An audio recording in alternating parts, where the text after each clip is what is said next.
India आजकल, सच खबर हर पल।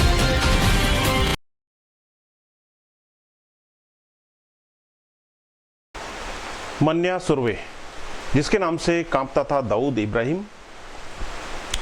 भगोड़ा आतंकवादी दाऊद इब्राहिम मुंबई में केवल एक ही शख्स से खौफ खाता था। उसका नाम था मनोहर अर्जुन सुरवे, जिसे मुंबई पुलिस की डायरी में मन्या सुरवे लिखा जाता था, क्योंकि अपराध जगत में हर कोई उसे मन्या के नाम से ही बुलाता था।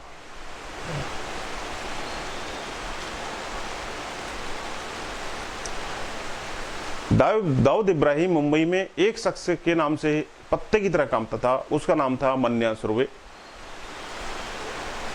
दाऊद हर वक्त मन्या को मारने की फिराक में रहता था, क्योंकि उसने दाऊद के भाई का किया था कत्ल। लेकिन सच्चाई तो यह थी कि दाऊद की कभी हिम्मत ही नहीं हुई कि वो मन्या से सीधी टक्कर ले सके।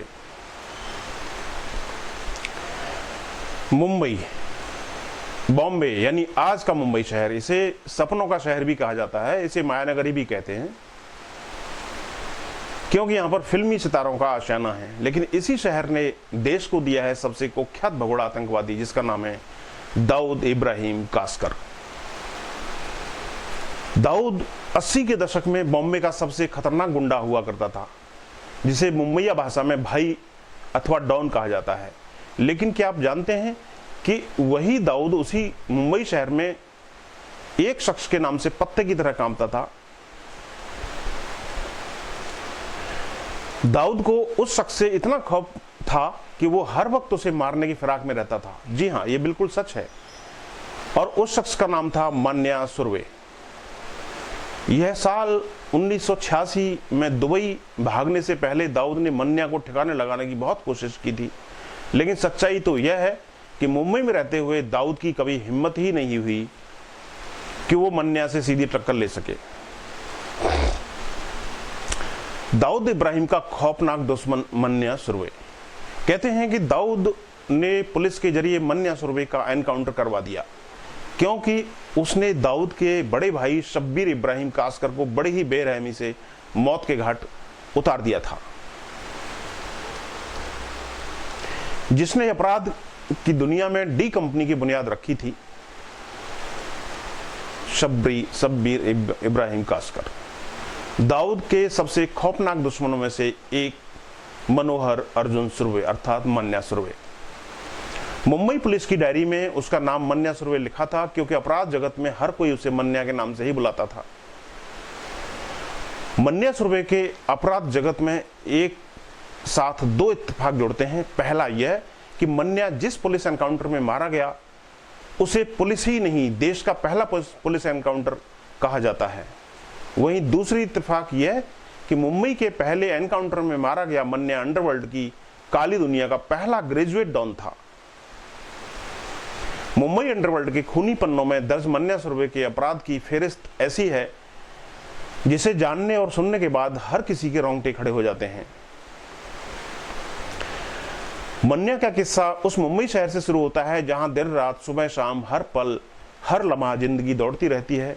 मुंबई में थमने और रुकने के लिए किसी के पास में वक्त नहीं है। मुंबई के बारे में एक और किस्सा कहा जाता है कि जो भी इसकी आगोश में आया बस इसी शहर का हो लिया। दाऊद और मन्या दोनों ही रत्नागिरी के रहने वाले थे। मन्या सुरवे का किस्सा भी कुछ ऐसा ही है। उसका जन्म साल 1944 में महाराष्ट्र के रत्नागिरी जिले के कोंकण क्षेत्र में रंपर गांव में हुआ था। मन्या के माँ बाप कमाने के लिए मुंबई आ गए और उसके बाद से मन्या सुरवे हो गया मुंबईकर, यानी मुंबई का बाशिंदा। दाऊद से जुड़े मन्या के इस किस्से में एक और बात जो बेहद दिलचस्प है वह है मन्या का जानी दुश्मन दाऊद इब्राहिम कासकर भी उसी रत्नागिरी जिले का रहने वाला था जहां मन्या पैदा हुआ था। मुंबई के कीर्ति कॉलेज से ग्रेजुएशन करने वाला मन्या ग्रेजुएशन करने वाला मन्या 60 के दशक में तो सही रास्ते पर था, लेकिन उसके लक्षण तब खराब होने शुरू हो गए जब उसे खराब सोहबत मिली। सौतेले भाई भार्गव दादा और उसके दोस्त सुमेश देसाई की। उन दिनों भार्गव दादर इलाके का छोटा मोटा मवाली हुआ करता था, लेकिन उसके साथ में अपराध की ट्रेनिंग ले रहा मन्या उससे कहीं ज्यादा खतरनाक और शातिर निकला। ऐसा माना जाता है कि मन्या ग्रेजुएट था, तो उसमें अपराध के तरीके के बारे में सोचने और प्लानिंग करने की सलाहियत भी भार्गव से ज्यादा थी। भार्गव अपनी गुंडई का सिक्का दादर में चलाकर खामोश था, लेकिन मन्या की नजर पूरे मुंबई अंडरवर्ल्ड पर थी। ठीक उसी तरह से जैसे फिल्म सत्या के रूप में मनोज वाजपेयी समुद्र के किनारे पर चीख कर कहता है, मुंबई का डॉन कौन, मुंबई का किंग कौन, भीखू मात्रे। लेकिन मजे की बात यह है कि अपराध के असल दलदल में मन्या सुर्वे को पहले ही कत्ल की आजीवन कारावास की सजा हो गई थी। मन्या को पहले कत्ल के आरोप में ही मुंबई में हुई थी आजीवन कारावास की सजा। यह वाकया है साल 1969 का। मन्या के सौतेले भाई भार्गव के साथ दांदेकर नाम के शख्स की अदावत चल रही थी। भार्गव, मन्या और दांदेकर के बीच दादर में टक्कर हो गई और उसी समय मन्या के हाथ दांदेकर के खून से रंग गए। कहा जाता है कि मन्या हर वक्त अपने पास एसिड बॉटल्स रखता था। उस जमाने में पिस्टल्स और रिवॉल्वर का चलन आज की तरह नहीं था। वहीं पुलिस के पास भी 303 की राइफल्स हुआ करती थी। तो खैर, हत्या के कुछ ही दिनों के बाद मन्या को पुलिस ने पकड़ा और साल 1975 में कोर्ट ने उसे आजीवन कारावास की सजा दे दी। कोर्ट के आदेश पर मन्या को सजा काटने के लिए पुणे की यरवदा जेल में भेज दिया गया। जेल पहुंचते ही मन्या की टक्कर सुहास भटकर के चेलों से हो गई। मन्या अक्सर जेल के बैरक में भटकर के चेलों को पीटने लगता। जेल वार्डन पगली घंटी बजाते बजाते थक चुके थे। जेल के सिपाही मन्या की रोज के झगड़े फसाद से तंग आ चुके थे, लेकिन मन्या के हाथों में दांडेकर का खून लग चुका था, तो वो कहां मानने वाला था। अक्सर ही वो बात विवाद सुहास भटकर के चमचों को पीटता रहता था। अंत में तंग आकर के जेल प्रशासन ने उसे रत्नागिरी जेल में शिफ्ट कर दिया, जहां पहुंचते ही उसने नया नाटक शुरू कर दिया। मन्या ने जेल में खाना पीना छोड़ दिया। धीरे धीरे मन्या की तबीयत खराब होने लगी। जेल अधिकारियों ने उसे रत्नागिरी के जिला अस्पताल में भर्ती करवाया, जहां 14 नवंबर 1969 को मन्या ने पहरे पर तैनात सिपाहियों की आंख में धूल झोंककर फरार हो गया। मन्या ने जेल से फरारी के बाद में लक्ष्मी ट्रेडिंग कंपनी से लूटे 5700 रुपए। मन्या फरार होने के बाद सीधे मुंबई पहुंचा, जहां उसने गुनाह की दुनिया में पहला कदम रखा। फरार मन्या पहले से भी ज्यादा खतरनाक हो चुका था। सुर्वे ने अपना गैंग बनाया और उसमें धारावी के बदमाश शेख मुनीर और डोंबिवली के गुंडे विष्णु पाटिल को शामिल किया। दादर, धारावी, डोंबिवली में यह बात फैल चुकी थी कि मन्या जेल से फरार होकर मुंबई में दाखिल हो चुका है। कई जगहों से मन्या के बाकायदा हत्या वसूली की भी खबरें आने लगी। बेखौफ मन्या ने 5 अप्रैल 1980 को दादर से एक एम्बेसडर कार चोरी की और उसी कार से जाकर लक्ष्मी ट्रेडिंग कंपनी में 5700 रुपए लूट लिए। उस जमाने में 5700 रुपए बहुत ही बड़ी रकम हुआ करती थी। पुलिस लूट के इस मामले को समझ पाती कि 15 अप्रैल को मन्या ने अपने साथी शेख मुनीर के दुश्मन शेख अजीज की हत्या कर दी। मन्या कितना खूंखार हो चुका था, इसका अंदाजा आप इसी बात से लगा सकते हैं कि अजीज की हत्या के ठीक 15 दिन बाद यानी 30 अप्रैल को उसने दादर पुलिस स्टेशन में तैनात एक पुलिस कांस्टेबल को छुरा मार दिया था। मन्या सुर्वे अपराध के मुंबई पुलिस की डायरी के पन्ने बेहद तेजी से भरते जा रहे थे और वो पुलिस के लिए लगातार सिरदर्द बनता जा रहा था।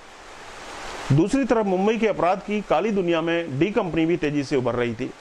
मुंबई पुलिस के हवलदार का बेटा दाऊद इब्राहिम अपने भाई शब्बीर के साथ में स्मगलिंग, जुआ, हफ्ता वसूली के अलावा ठेके पर कत्ल कराने के काम में भी कुख्यात हो चुका था। सुर्वे को लगने लगा था कि दाऊद परिवार के रहते हुए वो मुंबई में अपना सिक्का नहीं जमा सकता है। मान्या ने दाऊद की कमर तोड़ने के लिए मार दिया शब्बीर काशकर को, अर्थात उसके भाई को। तो सुर्वे ने तय किया कि वो दाऊद गिरोह की कमर तोड़ने के लिए शब्बीर को ठिकाने लगाएगा। 12 फरवरी 1981 की शाम दाऊद का भाई शब्बीर इस बात से बेखबर कि मान्या उसे मौत की नींद सुलाने के लिए निकल चुका है, वो चौपाटी की रेत पर अपनी प्रेम का चित्रा के साथ में प्यार की बातें कर रहा था।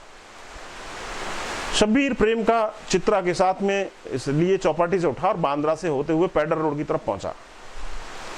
तभी शब्बीर को एहसास हुआ कि उसकी गाड़ी का तेल खत्म हो गया है। और शब्बीर ने पेट्रोल लेने के लिए सिद्धिविनायक टेम्पल के पास वाले पेट्रोल पंप पर रुक चला गया। शब्बीर की कार सिद्धिविनायक से पहले थोड़ी धीमी हो गई। रात में लगभग 1 बज रहे थे। प्रभा देवी पेट्रोल पंप पर उसकी गाड़ी को एक एम्बेसडर कार पीछे से ओवरटेक करती है। खतरे को समझते हुए शब्बीर ने गाड़ी में रखी हुई गन उठाने की कोशिश की, लेकिन तब तक मन्या सुरवे ने उसकी गाड़ी पर अंधाधुंध तड़ातड़ फायरिंग शुरू कर दी। सुरवे की रिवाल्वर से निकली सारी की सारी गोलियां कार को चीरती हुई शब्बीर के बदन को छलनी कर गईं। मन्या ने कुल 9 गोलियां शब्बीर के बदन में उतार दी, लेकिन शब्बीर तब भी नहीं मरा। मन्या ने गन फेंकी और रामपुरी चाकू निकाल लिया। शब्बीर के गोली से छलनी शरीर पर उसने चाकू से ताबड़तोड़ कई बार किए। दाऊद का भाई शब्बीर मौके पर ही हमेशा के लिए खामोश हो गया। दाऊद ने शब्बीर की लाश पर खाई मन्या को खत्म करने की कसम।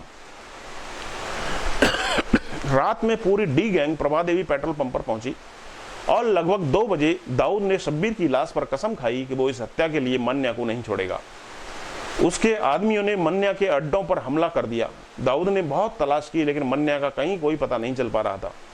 शब्बीर को मारने वाले मन्या को ठिकाने लगाने के लिए दाऊद प्लान बनाने लगा। दाऊद के दिमाग में बस एक ही बात चल रही थी कि वो शब्बीर के भाई के कत्ल का इंतकाम लेना चाहता था। वहीं शब्बीर की हत्या के कारण मुंबई पुलिस की खूब किरकिरी हुई। दाऊद की मुंबई पुलिस में अच्छी पैठ थी। खुद उसके पिता इब्राहिम कासकर मुंबई पुलिस में सिपाही थे। सीधे तौर पर सबको पता था कि मन्या सुरवे ने इस हत्या को अंजाम दिया है, लेकिन कोई कुछ नहीं कर पा रहा था। इस बीच दाऊद इब्राहिम ने तत्कालीन मुख्यमंत्री अब्दुल रहमान अंतुले से मुलाकात की। कहते हैं कि सीएम रहमान अंतुले ने भी दाऊद के भाई की हत्या पर अफसोस जताया और शब्बीर के हत्यारों को सजा दिलाने की बात की। मुख्यमंत्री अब्दुल रहमान अंतुले भी दाऊद और मन्या की तरह महाराष्ट्र के कोंकण क्षेत्र से ही आते थे। दाऊद से मुलाकात के बाद सीएम अंतुले ने फौरन मुंबई पुलिस के तत्कालीन पुलिस कमिश्नर जूलियो रिबेरो को बुलाया और मन्या सुरवे के बारे में सख्त एक्शन लेने के लिए कहा। सीएम का आदेश मिलते ही जूलियो रिबेरो ने एक स्पेशल सेल बनाया, जिसे पहला टारगेट मन्या सुरवे दिया गया। इस स्पेशल सेल में सीनियर पुलिस इंस्पेक्टर यशवंत भिड़े, राजा तंबत, संजय परांडे, इसाक बागबान जैसे कई तेज तर्रार पुलिस अफसर थे। शब्बीर की तरह मन्या भी मारा गया और मोहब्बत जैसी लाइलाज बीमारी के कारण। अब मन्या की अंतिम गिनती शुरू हो गई थी, अर्थात मन्या की उल्टी गिनती शुरू हो गई थी। लेकिन मन्या इस बात से बेफिक्र दूसरी ही दुनिया में खोया हुआ था। जी हां, कुख्यात अपराधी मन्या सुरवे को मोहब्बत जैसी लाइलाज बीमारी लग गई थी और यही मोहब्बत आगे चलकर मन्या की मौत का सबब उसी तरह से बनी जैसे शब्बीर कासकर मारा गया था। मुंबई पुलिस का टारगेट नंबर 1 मन्या सुरवे अक्सर वडाला के अंबेडकर कॉलेज के पास एक लड़की से मिलने के लिए जाता था। पुलिस की स्पेशल सेल को भी इस बात की जानकारी मिली। पुलिस की टीम इसी सुराग पर काम कर रही थी कि 11 जनवरी 1982 को उसे मुखबिरों से पता चला कि मन्या सुबह 10:30 बजे वडाला के अंबेडकर कॉलेज आने वाला है। मुखबिरों की पक्की सूचना के आधार पर पुलिस की स्पेशल टीम वडाला के अंबेडकर कॉलेज के आसपास फैल गई। तकरीबन 10:35 बजे एक लड़की बस स्टॉप पर आकर खड़ी होती है। मुखबिरों की सूचना के मुताबिक वो लड़की मन्या की प्रेमिका थी। लड़की को पहचानने के बाद पुलिस सधी हुई निगाहों से मन्या का इंतजार करने लगी। करीब 10:45 बजे अर्थात 10 मिनट बाद मन्या एक टैक्सी में से उतरता है। पुलिस मन्या को पहचान लेती है। पुलिस यशवंत भिड़े ने इशारा दिया और टीम के लोग उसके करीब जाने लगे। मन्या ने रिवॉल्वर निकाली लेकिन चला नहीं पाया। तभी मन्या को भी एहसास हो गया कि उसके करीब कुछ अनजान लोग उसके करीब आ रहे हैं। उन्होंने मन्या पर फायर झोंक दिया। बागवान की गोली ने मन्या का सीना छलनी कर दिया। वहीं तंबत की रिवॉल्वर से चली 2 गोलियां मन्या के शरीर में दाखिल हो चुकी थी। उसके बाद भी मन्या ने एसिड की बोतल निकाली और पुलिस की तरफ फेंकना चाहा, लेकिन शरीर में ताकत नहीं थी कि वो बोतल पुलिस की तरफ फेंक पाए। नतीजा यह हुआ कि एसिड की बोतल मन्या के घायल जिस्म के पास गिर गई और गोली से तड़प रहे मन्या का शरीर एसिड से भी बुरी तरह से जल गया। पुलिस ने उसे कब्जे में लिया और गाड़ी में डालकर साइन के लोकमान्य तिलक हॉस्पिटल, जो कि नजदीक में ही था, वहां ले गई। जहां डॉक्टरों ने उसे मुर्दा घोषित कर दिया। मन्या सुरवे भी दाऊद के भाई शब्बीर की तरह मोहब्बत के चक्कर में मारा गया।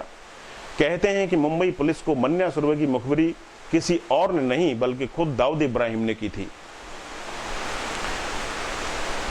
दी एंड। फिलहाल इस स्टोरी में इतना ही। नमस्कार।